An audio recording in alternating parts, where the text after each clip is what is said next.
Hi, my name is Victoria L. Johnson, and I'm the host of the Sailor Moon Fan Club podcast. I'm here with some amazing Moonies to talk about Sailor Moon Eternal Part 2. Super excited to talk to everyone. Dee, do you want to introduce yourself first? Hi, my name is Dee, or Deezumaki on all my social media platforms, and I'm happy to be here today, just talking about all the Sailor girls, hopefully mostly their outfits.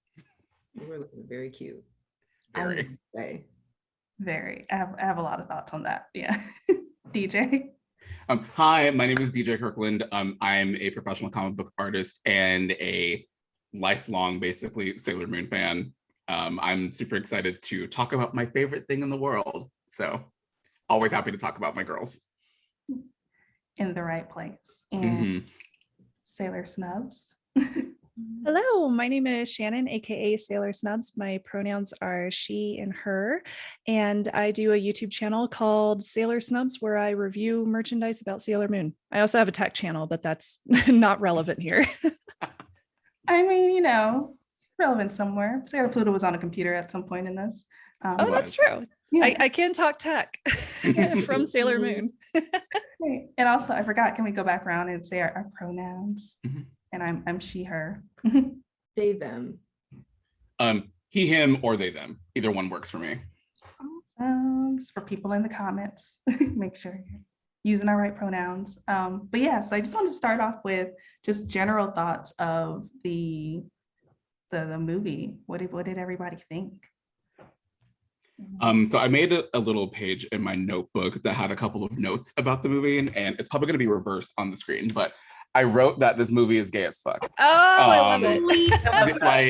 I'm like, thank you. What a wonderful Pride Month gift of the Sailor Moon Eternal movies. They're very, very queer, and I love that from the jump. Like the 90s anime was already very queer, but like this one was, they cranked it up to 11, I think. I think throughout the entire movie, my favorite part was the animation. Like as an animation student currently, yeah, love that for me. But I know how sometimes when like anime gets especially like, something that's long loved or whatnot or whatever, and it gets like a reboot of some sort, and like, but because animation styles change, so of course it's not going to be the same. They might pay homage to the original, but it's not going to be the same. But what I loved about it was the fluidity. Literally the first 3 minutes I'm looking in, and you get this scene where Usagi and Chibi, I have like a screenshot and I'm looking at it right now because I liked it so much. Like Usagi and Chibi-Usa's hair is just like flowing in the wind, and it's just such incredible shots, especially of like the close-up and whatnot. And it really is just like, wow, this, even though the animation style has like evolved with it, it just still feels, it's that same feeling like when I first watched it. Well, when my dad was watching it, I was like 5. I didn't know what was going on, but I was like, she's pretty, I like it. That's the same feeling I had. Like I was like, oh my God, pretty, I like it. Like, shout out to your dad, first of all. Honestly.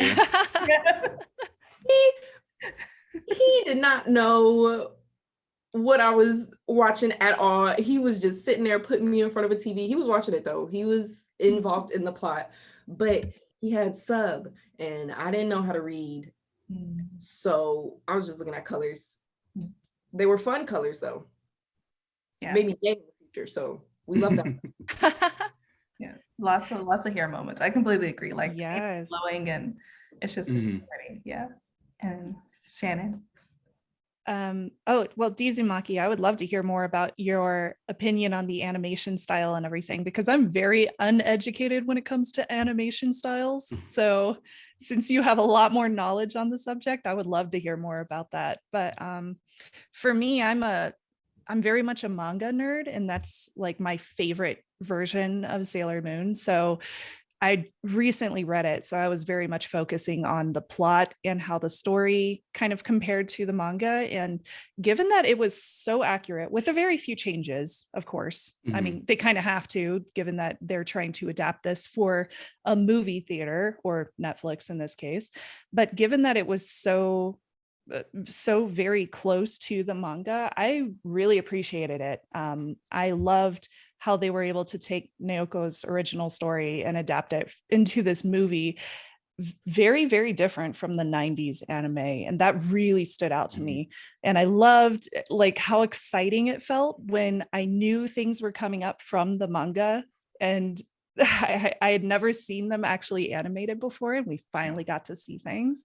I don't want to spoil it quite yet, but there were parts in the movie that were extremely exciting to finally see animated. And that just made me even more excited to potentially get a Sailor Stars TV series or a movie in the future.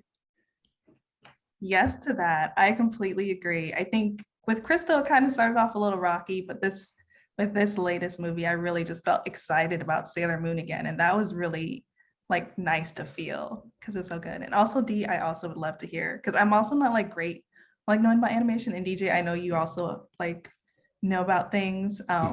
Maybe like the next, like, what would you say is like a high point? Yeah.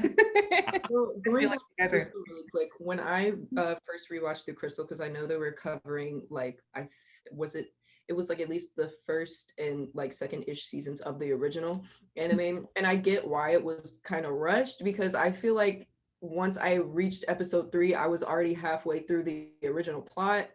And I was like, okay, I get that. But one thing about it that that a lot of like, complaints when it first came out was like the art style of it. And like, okay, yes, you can feel how you want to feel about it. That's true or whatnot, but it's not gonna stay the same.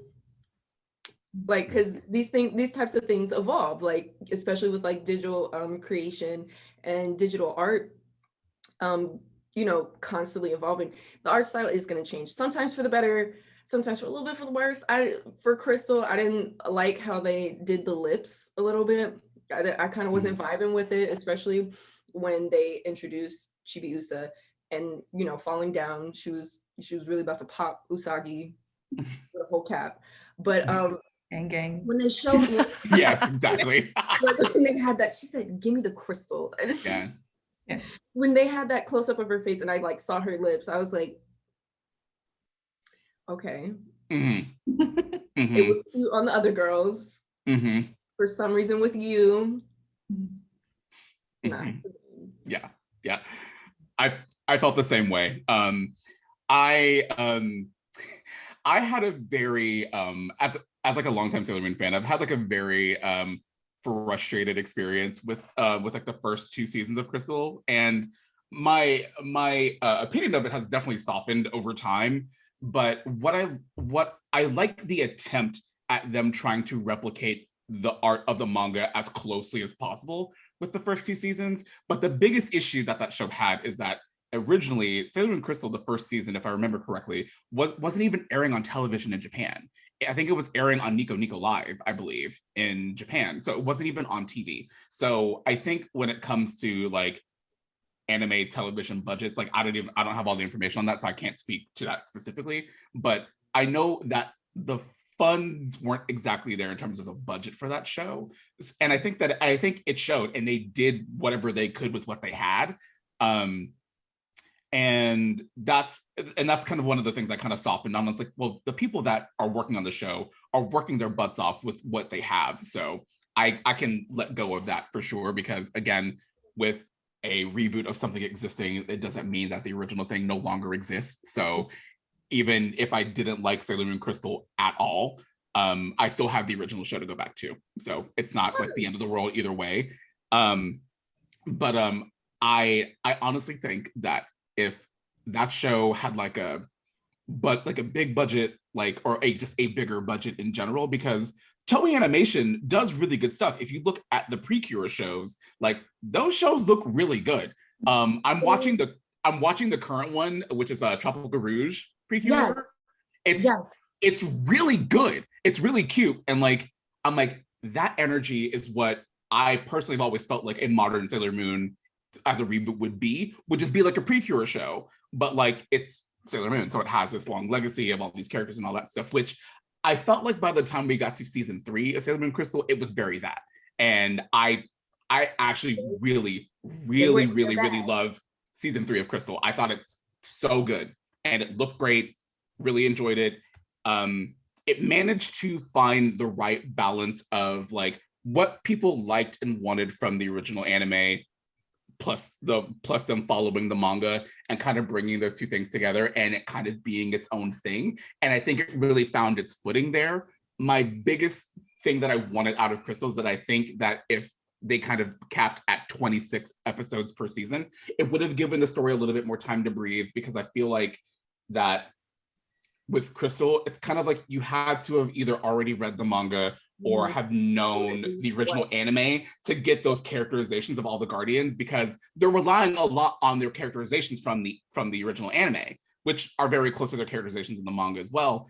But like, as like a newcomer coming into it, I think it does the series, it does the characters a disservice by it being so fast. But other than that, like, because leading like, into leading into the movie, like I'm so sorry to keep cutting you off. No, go, like, please. I could talk all day, please, I'll stop. We each got introduced to like a different inner scout, right? When we started with Ami, like we got her little introduction, but we also got at least like 2 or 3 episodes after, just with her and Usagi just doing stuff, really introducing more to her character and really going like into it.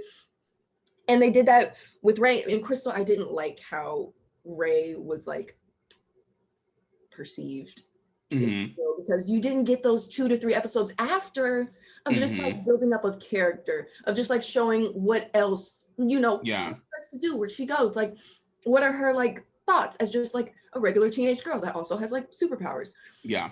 It just kind of like, especially like you said, with like newcomers coming in, they would have either had to like watched it or read it beforehand. Like how these little newcomers was treating my girl Ray. Because like, what she mean, but that's not it. That's not all that is.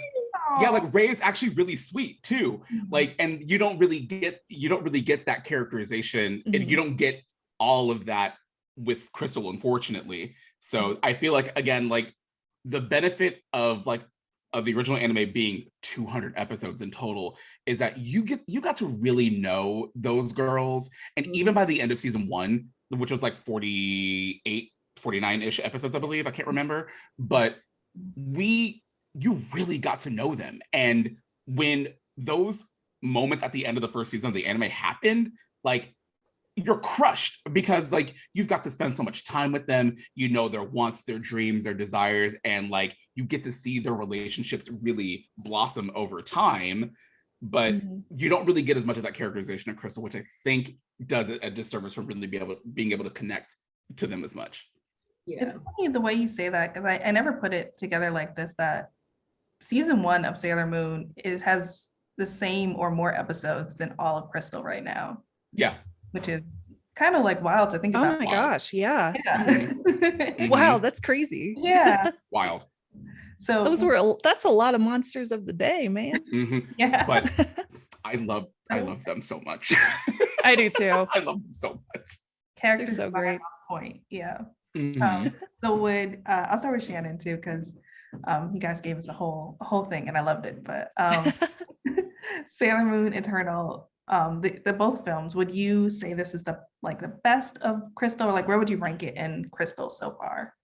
Oh man, I feel like some people might yell at me, but I will say, even though I like the direction, the style, the music from the movie, and I love the plot because it was adapted directly from the dream arc in the manga, Sailor Moon Crystal season 3, or S if it was in the 90s version, that's my favorite.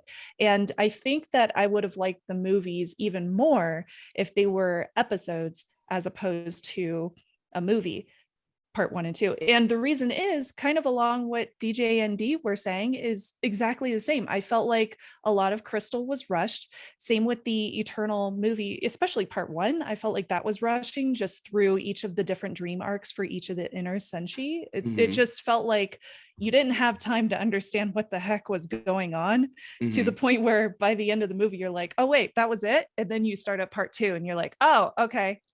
So what's going on again?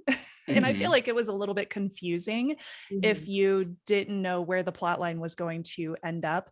They totally could have spaced this out a lot more.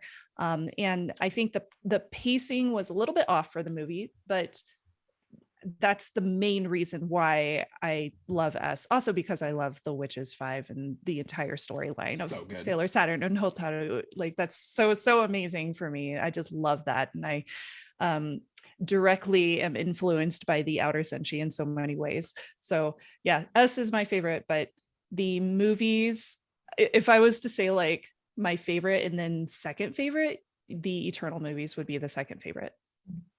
DJ, I'm seeing a lot of head nodding from you. Yeah. I 100% agree with Shannon. I really think that the Eternal movies would have been so good as a series. Like we could have gotten like whole episodes to focus on each of the Guardians' dreams that they were in. Because something that really stuck out to me that I wrote in my notes that I really loved, because again, we didn't really kind of get this in the 90s. I really love the Amazon trio of Hawkeye, Fisheye, and Hawkeye, Fisheye, and Cat's Eye. Tiger's Eye. Tiger's Eye. But I say Cat's Eye too. I'm thinking of Koan's original name, Catzy. That's what in the Deke dub. I loved, because my headcanon is that these are just like three queens hanging out at a dive gay bar, just like looking at their next targets. And that's one of the things, like the 90s anime took a lot of liberties with the story from the manga, and it still has the same essence of what's going on. I think it still has a lot of the same story beats. They kind of reconfigured some things with how the Amazon Quartet and the Amazon Trio are related. Which I really like that setup better in the Eternal movies, because again, it's closer to the manga. But what I love so much specifically was this moment with Makoto and her dream, and she kept going back to that shop with Hawkeye. And what was really cool for me was like seeing Hawkeye like present like gender fluid, like, which was really cool, because even when they were in disguises in the 90s anime, Hawkeye still presented as male in terms of the disguises. But like I loved that Hawkeye was like wearing a dress in the real world disguise. And I'm like, man, that would have been such a cool moment, like a whole episode to kind of focus on that whole dream with Makoto, and just like having this exchange with this like gender fluid person. Like I just thought that was really cool that we got to kind of see that on screen. But did you watch the English version by chance of Eternal? Yeah, I did. So one thing that I just noticed, and I think it was because it was so different from watching this in the 90s, was that Makoto said they when she was referring to Hawkeye. And I was just like, wow, good job, girl. Good job, girlfriend. I'm so proud of you for not assuming gender. Like, that is so cool. Yeah, like there were just like really cool character moments, and I just wish we had more time. I just wish there was more time. Yeah, me too.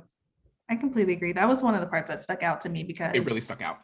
When Hawkeye was like, oh, this is my dream, and like I'm like happy I was able to like live it out for a bit. Like I kind of felt, and I was like, so sad. More time with the character now, because they just really I felt like Makoto kind of regretted like destroying Hawkeye in a sense. Like just her facial features after Hawkeye disappeared, like she looked visibly upset. Type, and I was inebriated watching this, so I was crying. I don't even know.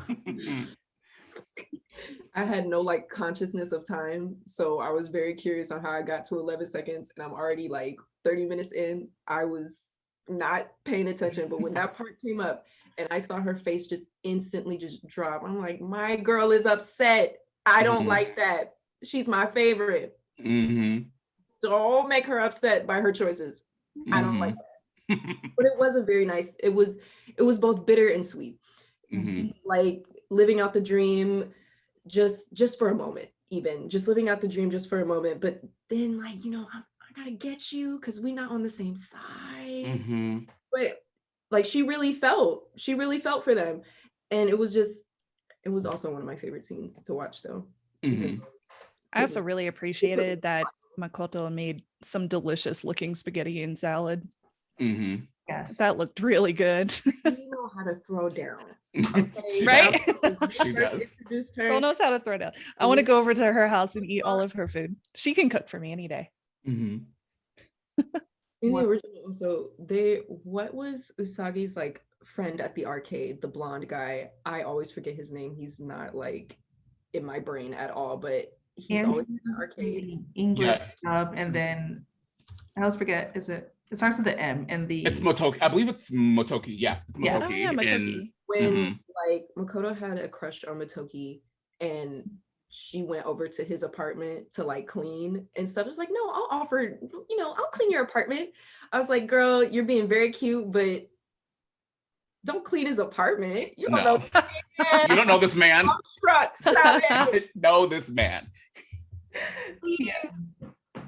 This is after school hours. You don't want to go have fun? I'm not cleaning the apartment. I know Usagi was mad. She walked in there like, are we cleaning? Like genuinely? Yeah. Love will have you doing ridiculous things sometimes. In the name of love. Cleaning some man's apartment, you don't even know. I hate to see it. No, I felt so bad for her. I was like, girl, you in here cleaning? Oh my god. Like y'all have had 3 conversations. We kind of talked a lot about like the pacing of the movies, but were there any like other low points for you, like things you're like, oh, this could have been better, this could have been better? Oh yes. There is a scene after Helios has kind of made the crystals go up to the surface to protect the Senshi, and Zirconia attacks Sailor Moon and Tuxedo Mask, and it looks like they're stabbed, and then there's like this nightmarish trance state where they turn to stone in the movie. And in the manga, they're supposed to like disintegrate into these like skull skeleton like beings and then turn to dust and ash, and it's super creepy. It looks like they just like disintegrate in the manga, and it's very, very creepy. And I feel like it was not creepy at all in the movie. Like just because they turned to stone, it was kind of, I was like, oh, that's it. Like, why? Y'all know this is a nightmare, but I felt like it could have been much more. There could have been a creepy AF moment right there. Like if they had made that a little bit more accurate. So I was a little disappointed at that point.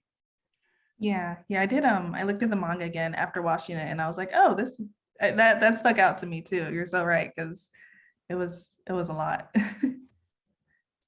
Yeah, for me, kind of like going back to like the art of the movie in and of itself, something that I think even casual fans of Sailor Moon, or just like anime in general, because it kind of like leans itself into that kind of like lo-fi hip hop vibe that people are really into. I feel like those communities kind of cross over between like lo-fi hip hop and anime. Those communities have a lot of like intersect. Something that is so memorable and striking about the original Sailor Moon anime are the backgrounds and the use of color in those backgrounds, and how oftentimes in the 90s anime that colors would shift to really drive home the point of like a certain scene, an emotion, a mood, or whatever is happening. Sometimes they would just choose colors that were like completely off model, like to evoke a certain mood. And the backgrounds, they were fine. They're like watercolored backgrounds in the Eternal movies. They're fine, but like visually very boring. Like so much of the. I would like to see the color theory change with like seamlessly, and not just like that. Yeah. And then another, like, this is probably just like a small irk, but in the original with their transformations, I like how most of the focus was kind of just on them and how they're transforming, and not so much like the glitter of the effects. Yeah. I feel like these movies really got into their background bag, because every time I saw the girls transform after they had their revelation from their dreams, they're going like, okay, fight now. And they would like transform. I would see all these like pops of glitter and stuff in the background. I'm just like, okay, cute, but distracting. Yeah. And also back to the color, like the color composition piece of it, in terms of like color styling the movies, like when you go back and look at those 90s transformations, like the backgrounds were like kind of these like ambiguous colors or whatever, that Very kind of ethereal. They were yeah, just that supports. They were yeah, just that they were composed in such a way to where it never draws your eyes focus away from them. You the focus was always on the girls, and they're like, because like we're using computers to animate things, so it's like, girl, I'm gonna just press the glitter button and let it and go crazy.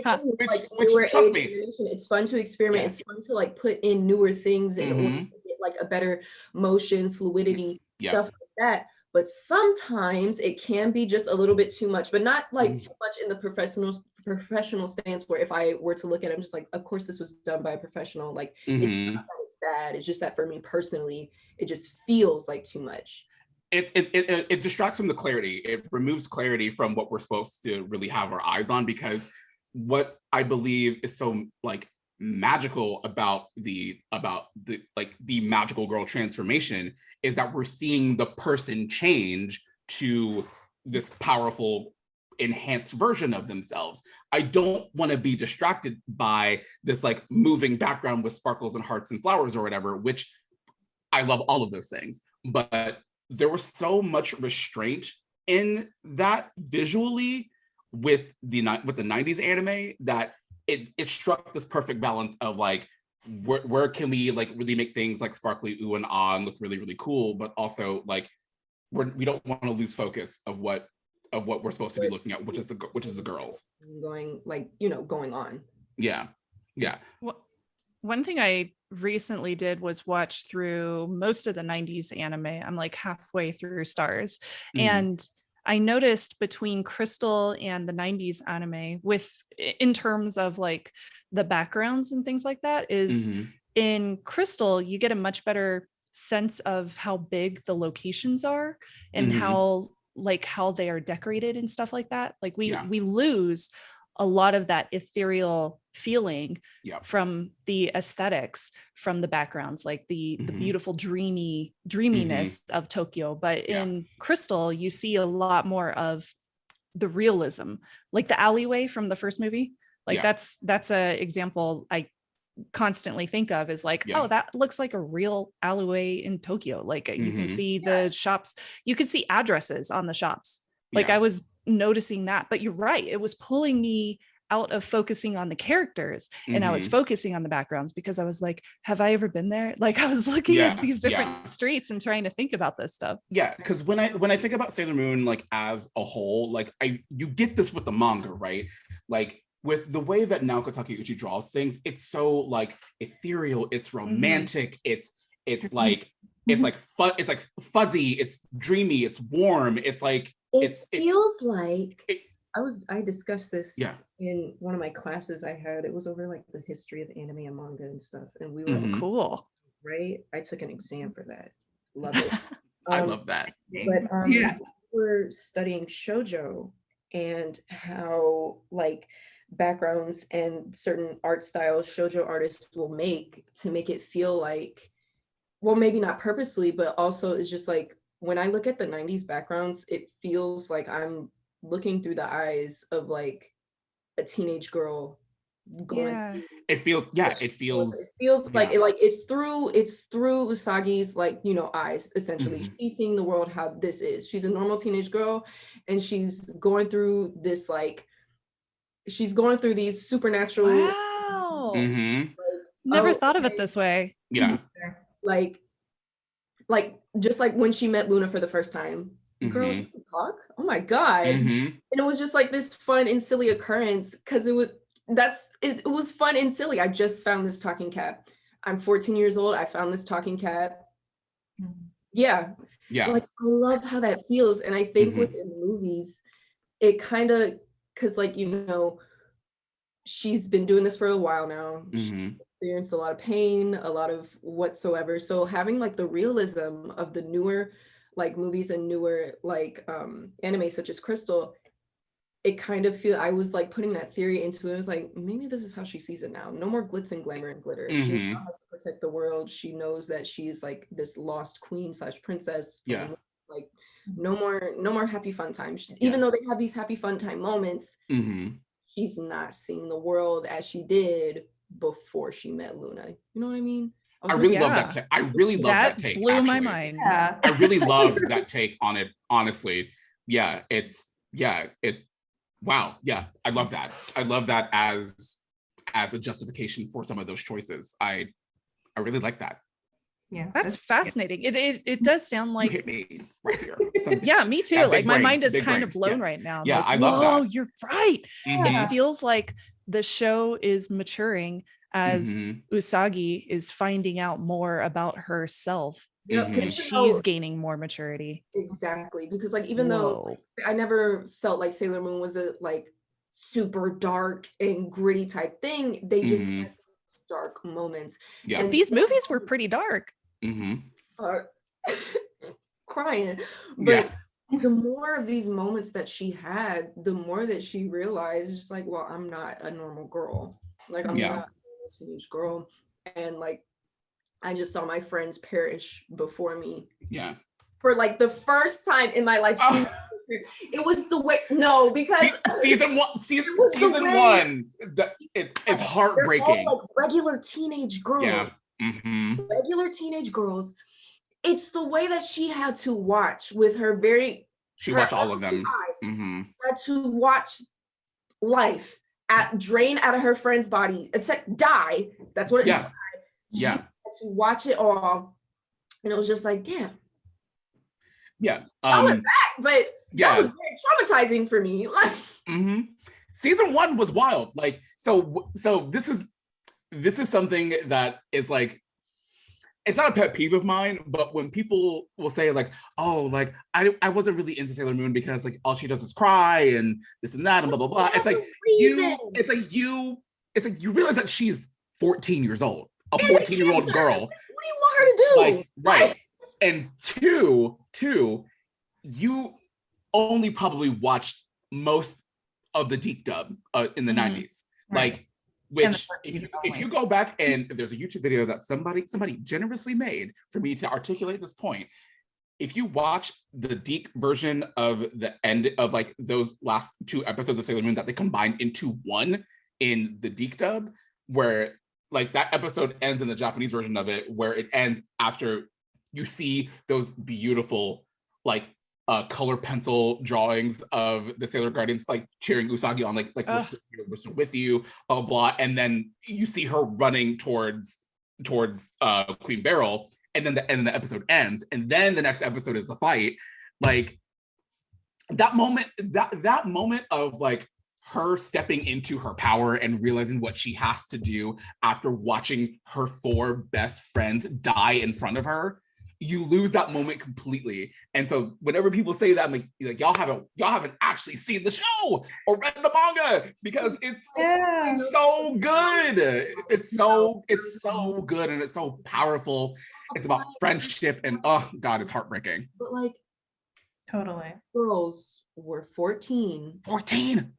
And this is an issue I have with like anime protagonists in general, when they go like they cry too much, but it's just like, okay, so you were watching the show, right? Yeah. Like let's pick up on some like clues here. First of all, when she introduces you every episode, hi, I'm Usagi, I'm a crybaby.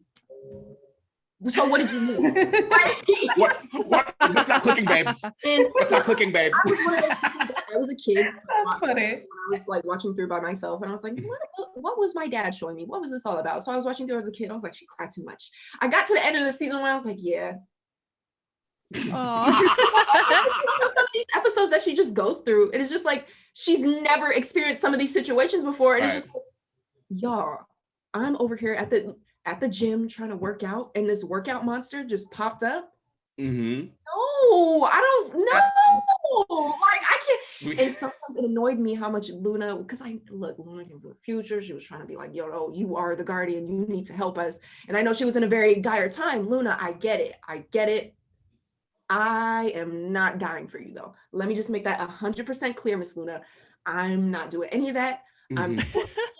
Yeah. I have failing grades. I'm just trying to Yeah. have fun with my friends. What Yeah. is that? You got me fighting some 2-ton monster born from somebody's essentially grief seed. And now you telling me you got to destroy it. Her best Mhm. friend's mom, but You tell me I got to go kick my best friend mom ass and like right then and there. And no warning, no nothing. You just want me to scream names, right? Yeah. No, it's the way me and Luna would be having an altercation every episode. Talking about. Yeah, it would be like one moment she's like, oh, I just failed another test. I got a 20 on the test. I want to go to the arcade. And Luna's like, you've got to find the silver crystal. It's like, girl, I'm trying to go play the Sailor V game. Let me vibe for like 30 minutes, please. And please play this game. She's like, you've got to find the silver crystal. Like, girl, I don't care about this. Because like I think about myself, if I were like, if like a talking animal came up to me and was like, you have to defend the world. I'm like, girl, I'm just trying to play Pokemon Snap. Can I please live? Can I live? in the world every day. Yes. You mean I have to do this every day, like after school? No, I don't. We're not doing that. I feel like you guys are giving really good arguments for anyone who, if you've never watched Sailor Moon or you think about watching Sailor Moon Crystal, I feel like you guys are totally Mhm. good people. Yeah, I think Eternal was really good. But back to Eternal a little bit. Yeah. We totally went on a tangent. We totally went on the tangent. I'm so sorry. Totally fine. No, it's completely fine. Because I said in the beginning, Sailor Moon gets people very passionate. We're all Sailor Moon fans. And I completely agree. I feel like Getting amped.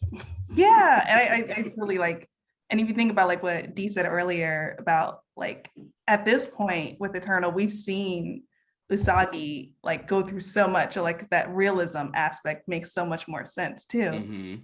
Yeah, I And think not just Usagi's eyes, all of the girls really. right. Mhm. How it's just like whenever they go back to certain flashbacks, and it's just like it's showing more, because like in the 90s when they went back to these flashbacks, it was all like it had that same fuzzy feel, the same nice watercolor Mhm. backgrounds, the same, it was like a fond memory.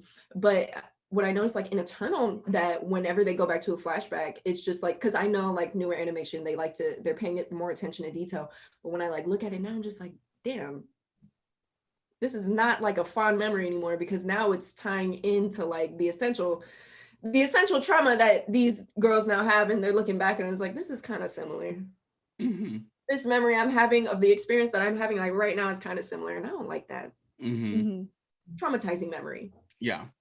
Well, so two things. What was your favorite fashion moment, and what was your favorite just moment in general? Because we got a lot of new things coming on From the second movie, second movie. Oh, Princess.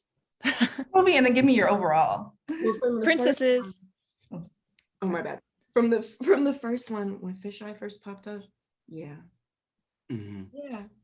That's the first one. Blue bubble coat suit they got going on. Beautiful. Mm. How about I you, love it. Shannon? First one you. The first movie, probably Minako's dress at the end, like during Minako's dream arc. I loved her cute little stripy dress. It was so 1990s, and I'm so glad they kept it.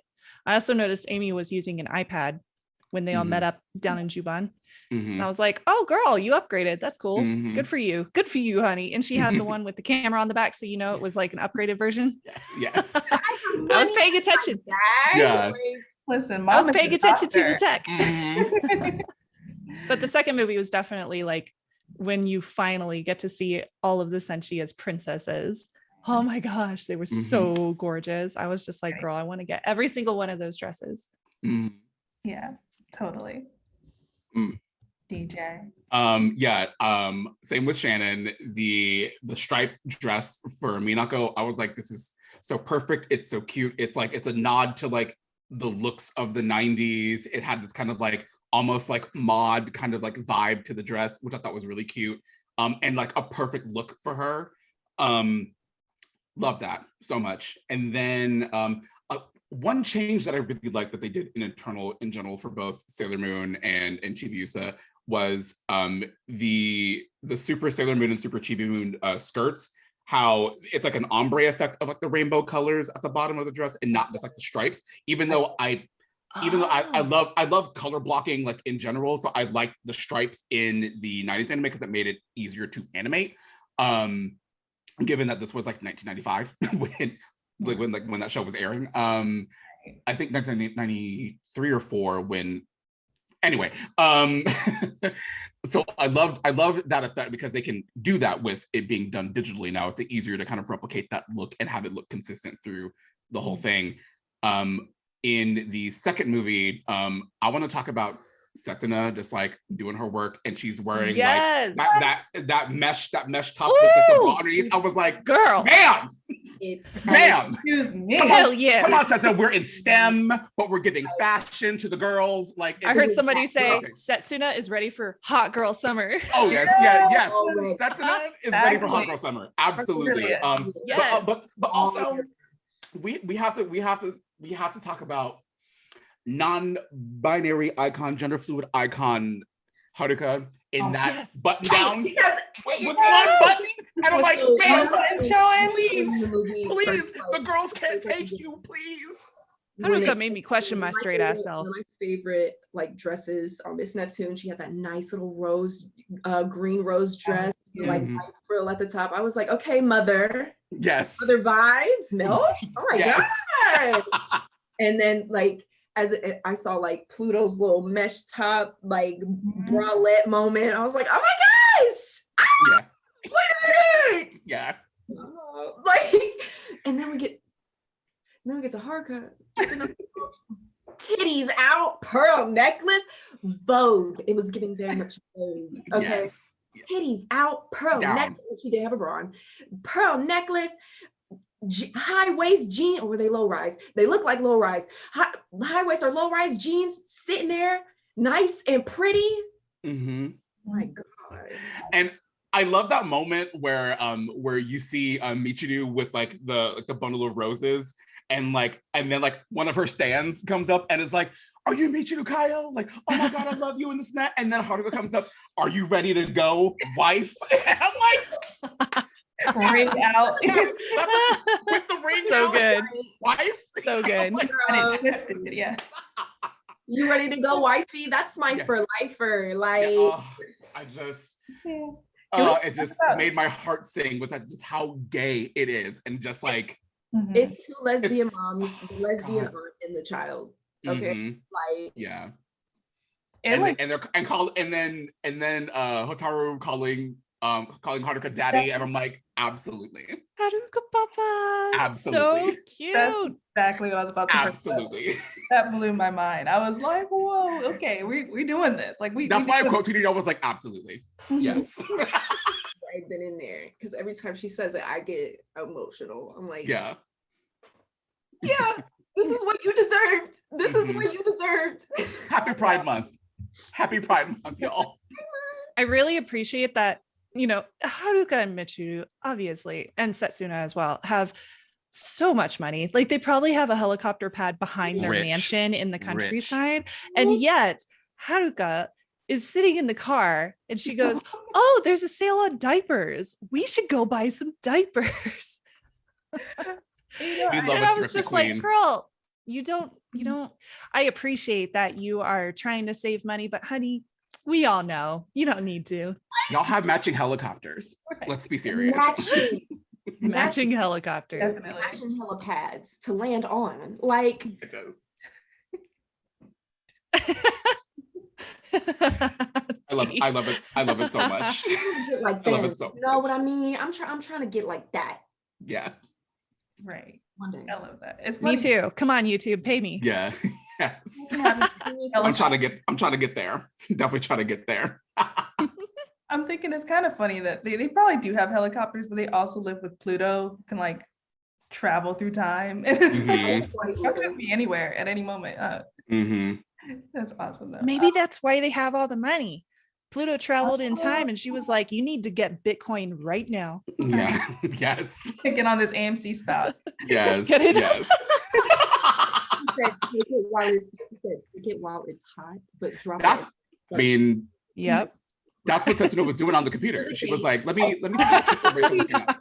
She was Let me see what the checking on crypto Dogecoin. rates. Yeah, absolutely. These are the dates you want to pick it up, and these are the dates you want to drop it immediately. Yeah. You Right. got your money out, all of it. And Out of it sooner. Oh my gosh. We just cracked the mystery. I think Honestly, yeah. how come they're so rich. It's not the race cars and the violin. No, it's Oh no. Katsuna is putting in work. Mhm. If you had to give just part 2 a rating 1 through 10, what would you rate the movie? If I had to rate just part 2, I would give part 2 an 8. I would give it an 8 because I felt like the pacing was better in part 2 because we were getting to a conclusion, right? So I felt like it like, I also felt like the animation kind of found its footing in the second half. Like I felt like the second half was, I mean, it was way more action packed than the first half was, I think. So, I mean, listen, so world shaking is one of my favorite attacks, period. But I actually paused the movie. I was like, wait. I was like, wait a minute. Wait. I thought they were just going to like almost like shot for shot, like they did for the rest of the Sailor Guardians. They basically lifted the attacks from S and Super S, pretty much shot for shot. But they didn't do that with World Shaking. It had like a lot of new animation, and I was like, what's going on? I was like, that's somebody likes Harder Cut. Whoever boarded this, brand new attack, but it's not brand new. You know what I mean? Like I was looking at that, I was like, yeah. And I love that they, and I love that they brought in the 2 attacks that we'd never seen animated before from Crystal Season 3, where we got the Space Sword Blaster, which was the same animation from Crystal Season 3, which was honestly one of my favorite parts of that anime. Like that's one of my favorite pieces of animation to come from that season. And Submarine Reflection, I was like, these sequences are boarded really well. They're really strong keyframes, really, really great. Like it was snappy, just like you remember the 90s anime attacks as being really like really cool looking and just really, really snappy and had impact. Like I got that same vibe from those. Like Submarine Reflection is just like really cool looking. Like there's like a bit where it's like she's holding the mirror and then it like flips and it's going through her eye and then it comes back out to the mirror again and then she like does the attack. I'm like, that's a really cool slick sequence. I love that. And I honestly rewatched the sequence of a Space Sword Blaster a lot because I'm like, this is really beautiful animation, but they didn't have to go that hard for World Shaking. It was made. They did, because it like I wouldn't have had my, epiphany while watching it. I was like, okay, yeah. Like I see what you mean. Like it's Also, given with like the attacks within like the newer movies, they really showed those attacks like doing damage. I'm talking property damage. And you know how like in the 90s it wasn't really that, it didn't like do all that much because it was always aimed towards the enemy. And sometimes it didn't get like out of the way of the enemy. That's only like if they like missed or whatnot. But even then you didn't really see like the damage these kind of attacks do. But this one, they really showed how powerful these attacks are. Just breaking anything in here. Yeah. Especially in part 2, walls crumbled, everything. I'm just like, oh wait, this is giving me a lot more perspective on how powerful these girls are. You really get to see like the impact of their power a lot better. All of it. And I love that. I love that they added that. I was like, cause like whenever like dude bros will bring up like Sailor Moon, like, but these attacks, like, aren't they'll like do dude bro rhetoric or whatever they want to do. Not bro rhetoric. I would love to see them confront the Silence Glaive, just saying. Right? Her dead I'm not ready for that yet. And like, they'll be like, oh, but these, like, the attacks aren't that powerful. It's just all like, crying and other stuff. And I'm just like, first of all, the attacks are pretty powerful. Have you ever been struck by lightning? Have you ever like done that? Mhm. You haven't. It's powerful. All these girls are so powerful. And it's just like, also, baby, when you look at the genre, it does say shoujo, so we are going to be a bit emotional in here. I'm not sure what you expected. I'm not sure what you expected. Who's aren't clicking again? Yeah. As a Cancer and a crybaby, I'm not sure what you expected. What would But you it still hits either way. So yeah. Dee, what would you rate the second movie? I would rate it as an 8.5 actually, because again, I thought the pacing was a lot better. And again, those visual attacks were doing something to me. Mhm. It was hitting me. It was hitting me up here. It was hitting me up here. But I gave it 8.5 just because of the fashion. Just they were serving looks. There were looks. They were giving. It was giving looks. Absolutely. There were just times where I just paused the movie and I was just looking at them for a good 2-3 minutes. I was like, yeah. How about you, Shannon? What would you rate it? I was going to rate it a little lower, but after having our conversation, I'm giving it a higher rating. And part of that is because I have a lot more appreciation for the animation now. So thank you for educating me, because that was really freaking cool. That was an amazing conversation we just had. Just realizing the show's grown along with her maturity, that totally blew my mind. Just that piece alone, that was so cool. And that made me realize so much more about the show just in general.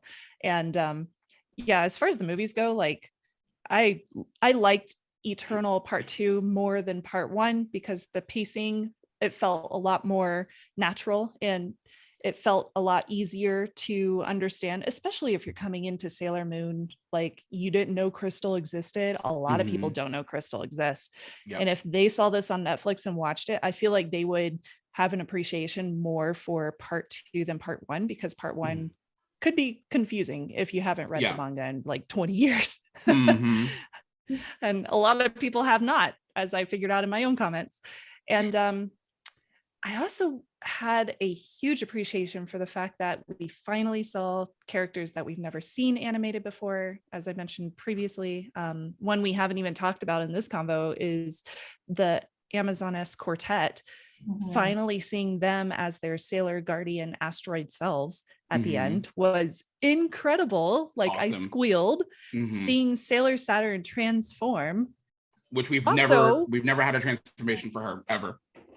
I was freaking out. I've wanted to see that so bad for so long, and all we've had was a video game transformation or something in the past, and that was it. So I love that they took this and they gave us something. It wasn't much as far as her transformation goes. It was pretty quick, but I'm glad that we had something.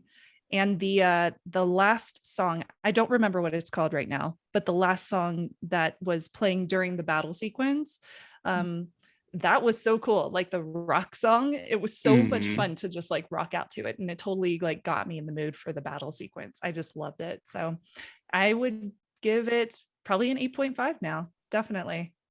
The music was really good. I was not for some reason. I'm glad they didn't go nuts with, you know how in Crystal they have the ha ha ha ha ha ha, that happens constantly. I knew that was when they were about to fight, but also I was just like, okay, girl, hurry up, because now I'm so glad we didn't have a bunch of that, because I was like, this is just so generic. It was cute the first time. I was like, ooh, sparkly, this godly choir coming off, wow, I love that. But after the 5th time, I was just like, sorry, I'm gonna fight or what's going on. I like that they didn't overdo it in the music. It sounded, I like the orchestral pieces in the movies, and I really love that rock song at the end. I really like the credit sequences, especially the second movie. Awesome. But the movie in general, I would like to listen to that music while I'm writing scripts for YouTube or something. I actually went to Spotify to see if the soundtrack was on there, and they had a few songs on there, so that was pretty great. Oh, good. Yeah, the song that plays at the credit sequence of part 1, which that song is a bop. I love Yes. that song. It's really, really good because I know for a lot of Sailor Moon fans, like Moonlight Densetsu is, again, it's iconic, right? But the Sailor Star song goes off. Oh, And so good. and I was like, I hope if they do, like, it's like, yeah, if they do a cover of Moonlight Densetsu, that's fine. But if they do a new song, because I like the song for Crystal season 1. I like that song a lot. It was giving. It was kind of giving me something. It was giving the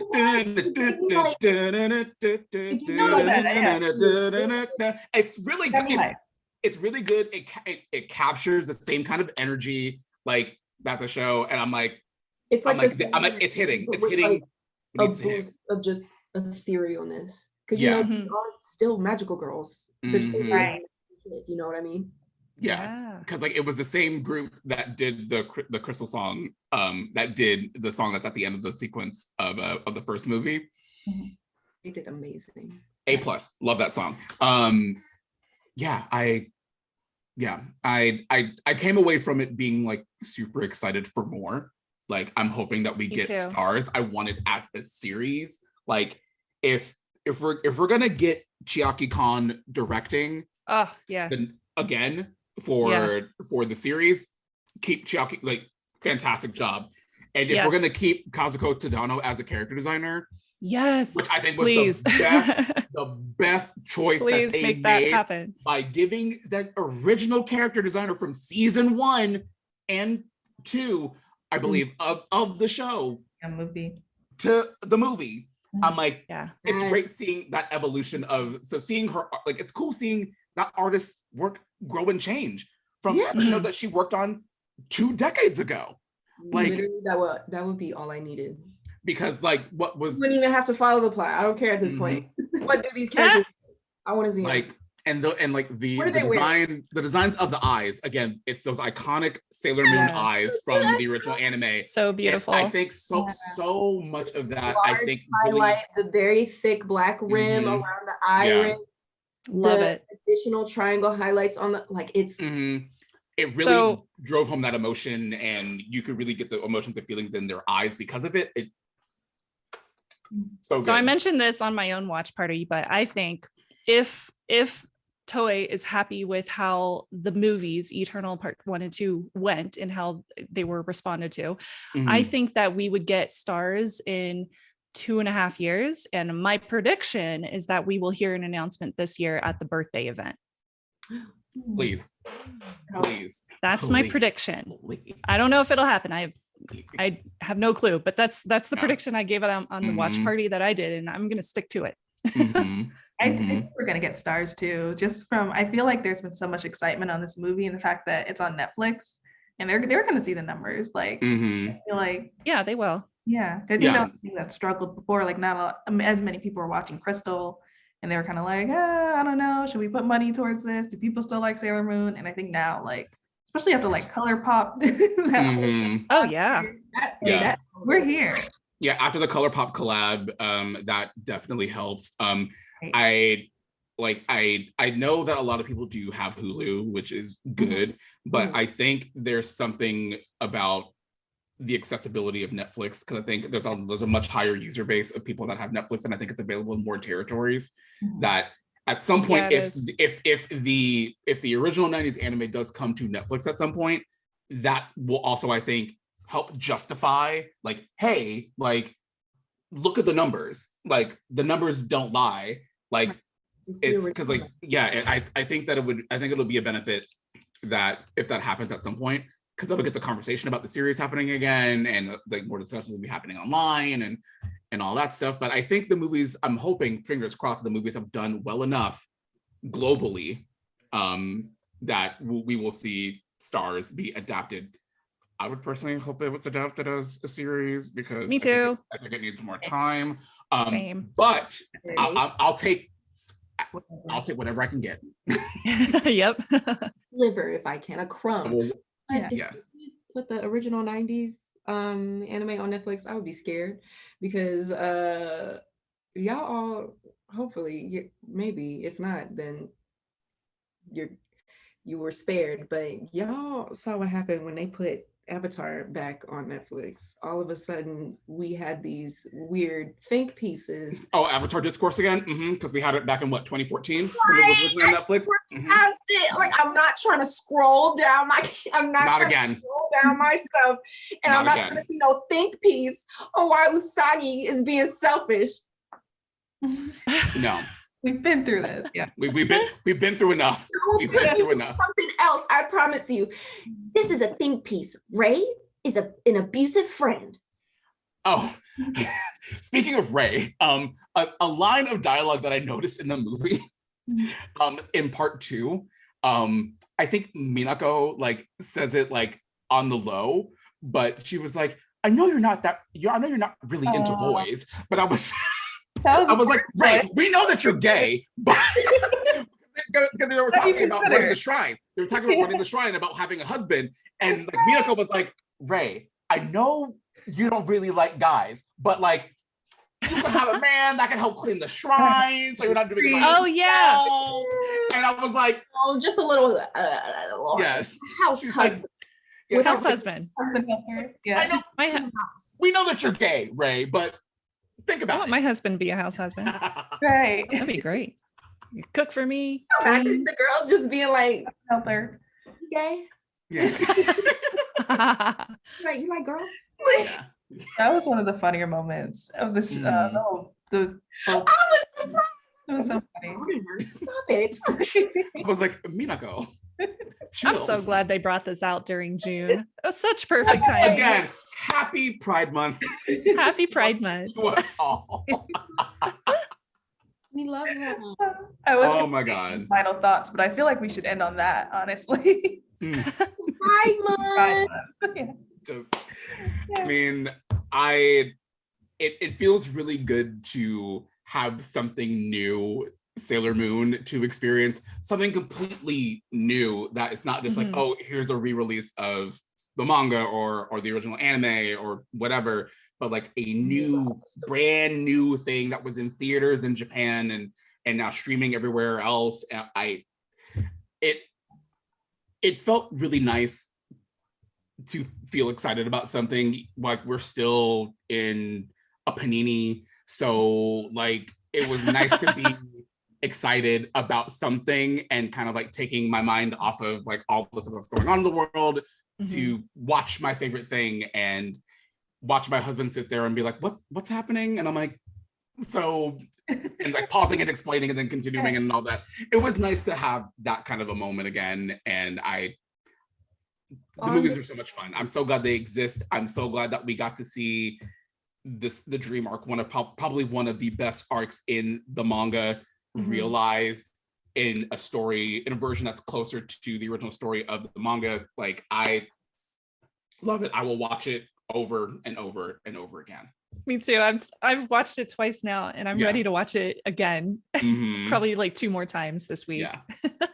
I feel the same. Like I felt like every time we get something new, which has not been often enough, it feels like a family reunion, because Sailor Moon constantly introduces me to new people in real life. Like, I've met y'all for the first time, and I always feel like we have this instant connection with people around the world because we all have the same beautiful love of Sailor Moon that is very hard for other people to relate to if they didn't grow up with this amazing anime like we did. And it's always 10 episodes at least. Yes alone, please this is it. Like, so I love that. Even though we're like on 30th anniversary now, like we still have something so special and near and dear to our hearts that we can share with each other and with the world. And I'm at that point in my life now, I'm 35, where I'm not afraid to show my love of anime. I don't care if people think of me as a dweeb. I don't care. I'm making a YouTube channel out of it. I'm good. You know, I'm good, honey. I bought a house. I'm good. So like having that appreciation, and there's no judgment, and just it's so open, and the community is so nice and wonderful. Like, it's it feels so good to have something new. And I hope that we get Sailor Stars, because this feeling just brings me so much joy. Fingers crossed. Fingers crossed. That we get stars. Please. I'll even raise it because I feel like I keep thinking if they do Sailor Stars and it does well, in my mind, and it's like I don't even know if I can handle it. Like if we get something completely new after that, I don't know. I would love something brand new, something unmarked territory. Naoko Takeuchi's overseeing it. Like right. I don't think I could handle it, but I want it, and I'm just like, let's see if Stars comes. Let's see. Yeah, I'm so excited. So I do think we're gonna get Stars. So it seems like everyone here is kind of like feeling it, but we're not gonna say it, but we're feeling it. Very strong. I don't want to jinx it. I mean, the new generation needs to understand why Seiya is better than Mamoru. Yes. Oh my gosh. Okay. Not in defense of Mr. Mamoru going around over here like, I'm gonna talk to this high schooler. That's another conference. That's another. You know, like the scene where Mamoru had to like go overseas, and Seiya was like, and like Usagi was like crying. I feel like there's a time and a place. Usagi was up at that rooftop crying her eyes out. She was being very emotional. Why? Seiya was just like, am I not good enough for you? Why can't I be him? There is a time and a place. She is. Please rest, sir. Please. Look, you are very right in your argument. Why can't it be you? Why couldn't she meet you sooner? I don't know. But there is a time and a place, not while she's crying on the rooftop of her current lover. Maybe later on you can be like, what about me? That made me so mad when I was like watching through it the first time. I was like, I know. Oh my God, I don't know what this is about me, because that was one of my favorite scenes, and now you're kind of making some points like, that was kind of ill-timed on your part, Sam, but he's so good. Love, darling, my precious, my beautiful, my wonderful, my everything. Now is not the time. Yeah. For you to be saying all this.